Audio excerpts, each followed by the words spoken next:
ইতিহাস honours second semester under CCF syllabus. তো আজকের এই ভিডিওর মাধ্যমে তোমরা কী কী জানতে পারবে দেখে নাও। তোমরা জানতে পারবে পুরো সিলেবাস বাংলায়, সঙ্গে জানতে পারবে বিগত বছরের প্রশ্নপত্র এবং প্রশ্নের ধরন, আর থাকছে এবছরের জন্য গুরুত্বপূর্ণ প্রশ্নের সাজেশান 20 নম্বর এবং 5 নম্বরের। তো প্রথমে আমরা দেখে নিই তোমাদের এই পেপারে সিলেবাসটা ঠিক কী রয়েছে। দেখো তোমাদের সিসিএফ সিলেবাস, তো সিলেবাসের মেন যে টপিকটা সেটা হলো social formation and cultural patterns of the ancient world other than India, অর্থাৎ প্রাচীন বিশ্ব ভারতের বাইরে তার সমাজ ও সংস্কৃতির বিবর্তনের আলোকে, এই হচ্ছে তোমাদের টপিক। তো এই টপিকের মধ্যে অর্থাৎ এই সেকেন্ড সেমিস্টার যে টপিকটা রয়েছে ভারতের বাইরে যে বিশ্ব ইতিহাস, তার আন্ডারে যে সমস্ত অধ্যায়গুলো রয়েছে দেখো চ্যাপ্টারগুলো, এক্ষেত্রে মোট 6টা চ্যাপ্টার রয়েছে। যার প্রথম চ্যাপ্টার দেখো এভলিউশন অফ হিউম্যান কাইন্ড, অর্থাৎ মানুষের বিবর্তনের মূল্যায়ন করো। ফুড প্রোডাকশন অর্থাৎ খাদ্য উৎপাদন। ব্রোঞ্জ এজ সিভিলাইজেশন অর্থাৎ ব্রোঞ্জ যুগের সভ্যতা। নোমাডিক গ্রুপস বিভিন্ন যাযাবর বৃত্তিভুক্ত গোষ্ঠী। অ্যানসিয়েন্ট রোম অর্থাৎ প্রাচীন রোমের ইতিহাস, এবং পলিস ইন অ্যানসিয়েন্ট গ্রিস, প্রাচীন গ্রিসের পলিস। তো এই যে 6টা টপিক রয়েছে বা চ্যাপ্টার রয়েছে, এই 6টা টপিকের যে বিভিন্ন সাব টপিক রয়েছে বা টপিকগুলোর ভিতরে কী কী পড়তে হবে সেগুলো একবার দেখে নাও সংক্ষেপে। থাকছে প্রাচীন প্রস্তর যুগ, মধ্যপ্রস্তর যুগ, খাদ্য উৎপাদন নিয়ে বিতর্ক, ইউরোপ এবং পশ্চিম এশিয়ায় নব্যপ্রস্তর যুগের সংস্কৃতির বৈশিষ্ট্য, ইজিপ্টের ব্রোঞ্জ যুগের অর্থনীতি, সমাজ, রাজনীতি, ধর্ম, স্থাপত্য, যাযাবর জীবন, লৌহযুগ, মধ্য এবং পশ্চিম এশিয়ার উপর প্রভাব এর বিতর্ক, প্রাচীন রোমের সমাজ, অর্থনীতি, রাজনীতি, দাস ব্যবস্থা, নগরায়ন, ব্যবসা বাণিজ্য, প্রাচীন গ্রিসের নগর রাষ্ট্র, সমাজ, দাস ব্যবস্থা, গণতন্ত্র, সংস্কৃতি, নাটক, স্থাপত্য, ভাস্কর্য। তোমাদের এই যে টপিকগুলো বললাম, টপিকের আন্ডারে যে সাব টপিকগুলো বললাম, তোমরা বিগত বছরের প্রশ্নপত্র দেখলে বুঝতে পারবে যে ঠিক এই অধ্যায় থেকে কিন্তু প্রশ্নগুলো ঘুরে ফিরে এসছে, বা কোন অধ্যায় থেকে কেমন প্রশ্ন আসে সেটাও জানতে পারবে। তো তোমাদেরকে বলবো তোমরা এই সিলেবাসটা, বিশেষ করে এই পোর্শনটা, এখান থেকে শুরু করে এই পোর্শনটা তোমরা কিন্তু খাতায় গুছিয়ে সুন্দর করে লিখে নিও। তাতে করে তোমাদের সুবিধা হবে যে কোন অধ্যায় থেকে কোন প্রশ্নটা গুরুত্বপূর্ণ এবছরের জন্য। তো তোমাদের এই যে টপিক বা তোমাদের সিলেবাস বাংলায় বললাম, তো এই সিলেবাসের উপর ভিত্তি করে তোমাদের যে কোশ্চেন যে প্যাটার্ন হবে সেটা দেখো কেমন ধরনের কোশ্চেন তোমাদের হবে দেখে নাও। তোমাদের কোশ্চেনটা হবে এমন, 3টে 6 নম্বরের প্রশ্ন উত্তর করতে হবে। সেখানে 6খানা প্রশ্ন দেওয়া থাকবে, 20 নম্বর করে, 3 20 60। এবং টিকা টাইপ প্রশ্ন থাকবে 5 নম্বরের প্রশ্ন, সেখানেও 6টা প্রশ্ন থাকবে। সেখান থেকে তোমাদেরকে 3টে করতে হবে, 3 5 15, অর্থাৎ 3 20 60 আর 15 তোমাদের মোট হলো 75।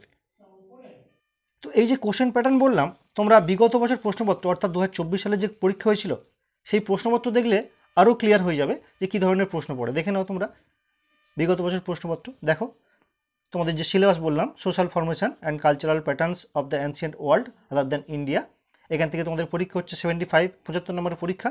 দেখো এখানে বললাম 6টা প্রশ্ন থাকবে। দেখো ক, খ, গ, ঘ, ঙ, চ, 6টা প্রশ্ন আছে। এখান থেকে তোমাদেরকে 3টে প্রশ্নের উত্তর করতে হবে। প্রশ্নমান দেখো 5 করে। আবার দেখো এখানে 6টা প্রশ্ন রয়েছে ক থেকে চ পর্যন্ত, এখান থেকে যে কোনো 3টে প্রশ্নের উত্তর করতে হবে। দেখো প্রশ্নমান 20 করে, অর্থাৎ 3 20 60 আর 3 5 15 মোট 75। তো দেখে নাও বিগত বছরের প্রশ্নপত্রটা একবার দেখে নাও। তোমরা চাইলে এটা স্ক্রিনশট নিতে পারো, দেখে নাও। এই টিকা টাইপ প্রশ্ন একটা, আর একটা গেল তোমাদের বড় প্রশ্ন। একবার ইংলিশ ভার্সনটাও দেখে নাও তোমরা, দেখে নাও। তো এবার দেখে নেব আমরা তোমাদের এই যে সিলেবাস, এই সিলেবাসের উপর ভিত্তি করে গুরুত্বপূর্ণ প্রশ্ন আর বিগত বছরের প্রশ্নপত্র কম্পেয়ার করে যে সাজেশান তোমাদের তৈরি করেছি সেটা দেখে নেব।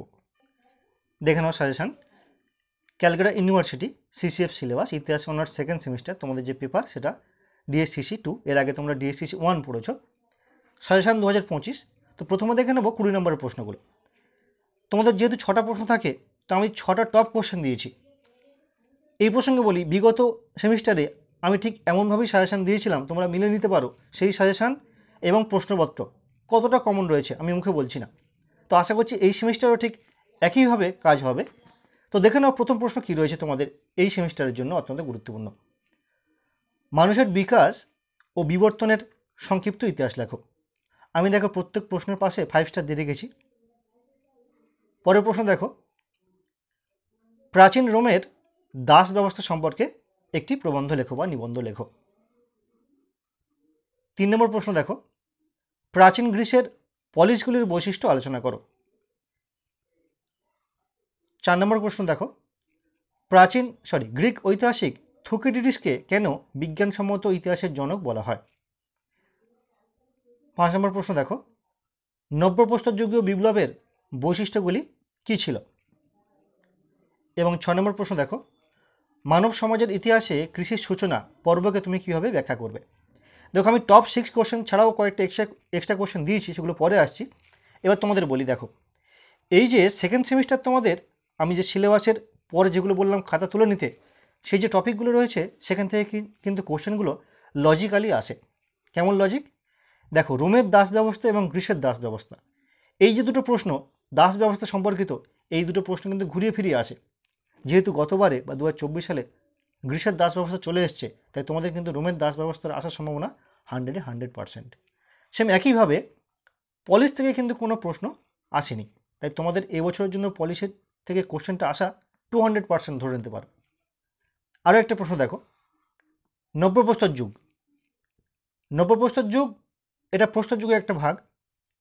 মধ্যপ্রস্তর যুগ, প্রাচীন প্রস্তর যুগ এবং নব্যপ্রস্তর যুগ, এই 3টে প্রস্তর যুগ থেকে কিন্তু একটা প্রশ্ন প্রতি বছর আসে। যেহেতু নব্যপ্রস্তরটা আগের বছর আসেনি, মধ্যপ্রস্তর এসেছিল, তাই তোমাদের কাছে এটা কিন্তু অত্যন্ত গুরুত্বপূর্ণ। আর আমি ঠিক সেইভাবেই সেই লজিকে তোমাদের পুরো সিলেবাস কভার করে বিগত প্রশ্নপত্র ফলো করে তোমাদের এই সাজেশনটা তৈরি করেছি। এবং তোমাদের পরীক্ষার ঠিক মাসখানেক আগে আমি টপ 3 কোশ্চেন বলে দেবো, কোন 3টে কোশ্চেন অবশ্যই করে যাবো। আশা করছি সেই 3টে প্রশ্ন করলে 3টে প্রশ্ন তোমরা কমন পেয়ে যাবে।